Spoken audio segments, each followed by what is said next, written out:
इस गेम में रूल तुम लोग बताएंगे कि तीन तीन मौका मिलेगा, तीन तीन तीन टाइम तुम इसका कर सकते हो, तीन टाइम।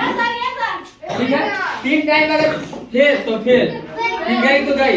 गेम का रूल तुम लोग बता दे रहे हैं। मत सुखला। सबसे पहले देखो ये है डॉट और ये तुम लोग हाथ का सिंबल, ठीक है। ये हो गया हाथ का सिंबल छोटा सा, ठीक है। और हो गया पिन का हाथ का सिंबल हो गया, ये हो गया जीरो, भी हाथ का सिंबल हो गया। एक साइड में होना चाहिए, डॉट हाथ का सिंबल, इधर हाथ का सिंबल और इधर जीरो।